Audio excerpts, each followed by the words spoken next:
ஷாலும் கர்த்தருடைய நாமம் மகிமைப்படுவதாக. கர்த்தருக்குள் பிரியமானவர்களே, வேத வசனம் இப்படியாக சொல்லுகிறது, உன் தேவனாகிய கர்த்தரை நினைப்பாயாக. உபாகமும் 8:18.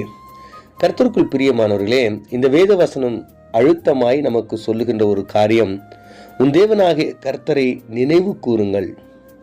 இந்த வார்த்தையை மோசே இஸ்ரவேல் ஜனங்களை நோக்கி அழுத்தமாய் ஆழமாய் அவர் சொல்லித் தருகிறார்.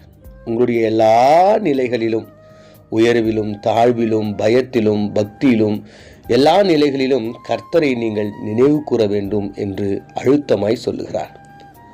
வேதாகமத்தை இருக்கட்டும் அல்லது தனிப்பட்ட வாழ்க்கையில் அநேக நிலைகளில் நாம் இந்த ரிமெம்பர், அதாவது நினைவு கூற வேண்டிய ஒரு சில காரியங்கள் இருக்கிறது. நம்முடைய அனுதின வாழ்க்கையில் ஒரு சில காரியங்களை நமக்கு ஞாபகப்படுத்த வேண்டும், அதை ரிமைண்ட் பண்ண வேண்டும். அதற்காக நம்ம அநேகரை நாடுவது உண்டு. அம்மா என்னை காலையில் எழுப்பிடுங்க, அம்மா காலையில் எனக்கு இது கொடுங்க, எனக்கு இது சொல்லுங்கள், இதை வைங்க, நான் மறந்துடுவேன் அப்படின்னு சொல்லிட்டு நம்ம என்ன பண்ணுகிறோம், செய்கிறோம். அப்போ இந்த ரிமெம்பர், இந்த ஞாபகம் வையுங்கள், நினைவு கூறுங்கள் என்பது எவ்வளவு முக்கியமான ஒரு வார்த்தை. அப்போ ஏன் இந்த வார்த்தையை சொல்கிறாங்க அப்படின்னா, இவ்வளவு நாள் அல்லது ஒருவேளை நீங்களும் நானும் மறந்து போகிறவர்களாய் இருக்கிறோம். அதனால் மறக்காதபடிக்கு நினைவு கூறுங்கள் என்று கர்த்தர் சொல்லுகிறார். ஒருவேளை நம்ம அநேக நாள் மறந்திருந்தா, இவ்வளவு நாள் மறந்துட்டீங்க, இப்போனாச்சும் என்ன பண்ணுங்க, நினைவு கூறுங்கள் என்று கர்த்தர் சொல்லுகிறார். வேதாகமத்தில் இந்த வார்த்தை 200க்கும் மேற்பட்ட இடங்களில் இது என்ன பண்ணிட்டு இருக்குது, குறிப்பிடப்பட்டிருக்கு. கர்த்தருக்குள் பிரியமானவர்களே, முதலாவதாக நாம் எதை நினைவு கூற வேண்டும் என்று கர்த்தர் சொல்லுகிறார். நம்முடைய வாழ்க்கையில் ஏற்படுகின்ற அநேக கஷ்டங்கள், கவலைகள், கண்ணீர்கள், போராட்டங்கள், வறுமைகள், தனிமைகள், வியாதி, இப்படிப்பட்ட எல்லா சூழ்நிலைகளும், இருளான கலக்கமான இந்த வாழ்க்கையில், இந்த வாழ்க்கை பயணத்தில் நீங்களும் நானும் நினைவு கூற வேண்டிய காரியங்கள் என்ன? கர்த்தர் எதை நினைவு கூற சொல்லுகிறார் என்றால், முதலாவதாக remember your God. Remember your who is your God, அதாவது உன் தேவன் யார் என்பதை நினைவு கூறுங்கள் என்று அவர் சொல்லுகிறார். அநேக நேரங்களில் நீங்களும் நானும் நம்முடைய தேவன் யார் என்பதை நாம் நினைவு கூறாமல் போகிறோம், மறந்து விடுகிறவர்களாய் நாம் இருக்கிறோம்.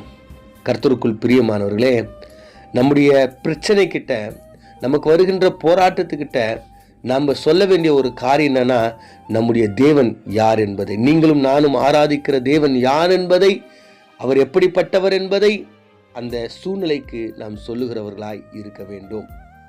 அவர் யார் அப்படி என்று நாம் பார்க்கும்போது, அவர் பரிசுத்தராய் இருக்கிறார், அவர் நீதி உள்ளவராய் இருக்கிறார், அவர் சரியானவராய் இருக்கிறார், அவர் சக்தி நிறைந்தவராய் இருக்கிறார், அவர் மாறாதவராய் இருக்கிறார், அவர் ஞானமுள்ளவராய் இருக்கிறார், அவர் போதுமானவராய் இருக்கிறார், அவர் விடுவிப்பவராய் இருக்கிறார், அவர் சுகப்படுத்துகிறவராய் இருக்கிறார், பாதுகாப்பவராய் இருக்கிறார், இரக்கம் நிறைந்தவராய் இருக்கிறார், அன்புள்ளவராய் இருக்கிறார், அவர் கிருபை உள்ளவர், விசுவாசம் உள்ளவர், அவர் நல்ல ஒரு தேவனாய் இருக்கிறார், உண்மையுள்ள ஒரு தேவனாய் இருக்கிறார், அவர் அல்பாவும் உமேகாவுமா இருக்கிறார். அவர் பார்த்தீங்கன்னா, அவரே எல்லா சிருஷ்டிப்பின் தேவனாய் அவர் இருக்கிறார். கர்த்தருக்குள் பிரியமானவர்களே, நீங்களும் நானும் நம்முடைய வாழ்க்கையில் நம்முடைய தேவனை நாம் நினைவு கூறுவோம். ஒருவேளை நீங்களும் நானும் நமக்கு ஏற்படுகின்ற கஷ்டமான சூழ்நிலைகள், ஆபத்தான சூழ்நிலை, கர்த்தரை நம்ம மறந்துடுறோமா? அவரை நினைவு கூறுங்க.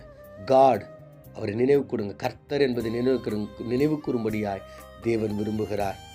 ஜி ஸ்டாண்ட்ஸ் ஃபார், நம்ம பார்க்கும்போது இந்த காட் என்று பிரித்து பார்க்கும்போது, ஜி நம்ம அந்த வார்த்தை எடுத்து தியானிக்கும் போது, அவர் கிரேட் காடாக இருக்கிறார், அவர் குட் காடு, அவர் நல்ல ஒரு தேவனாய், பெரிய ஒரு தேவனாய் இருக்கிறார். ஓ ஃபார் ஓம்னி பேட்டன், அவர் எங்கும் நிறைந்தவராய் இருக்கிறார், எல்லாவற்றையும் அவர் செய்கிறவராய் இருக்கிறார். டி பார்த்தீங்கன்னா, அவர் நம்மளை டெலிவரன்ஸ், நம்மை விடுவிக்கிற தேவனாய் இருக்கிறார். பாருங்க, தானியேல் அவருடைய நண்பர்களை அவர் விடுவித்தார். அநேக சூழ்நிலையில் தேவனுடைய பிள்ளைகளை அநேக விதமான இக்கட்டிலிருந்து அவர் விடுவித்தார். அவர் நம்முடைய கஷ்டங்கள் மத்தியில், போராட்டங்கள் மத்தியில் நம்மோடு கூட இருக்கிறவராய் அவர் இருக்கிறார். அதனால்தான் ஏசாயா 43 இப்படியாக சொல்லுறாங்க, நீங்கள் தண்ணீரில் நடந்தாலும் நான் உங்களோடு கூட இருக்கிறேன் என்று கர்த்தர் சொல்லுகிறார்.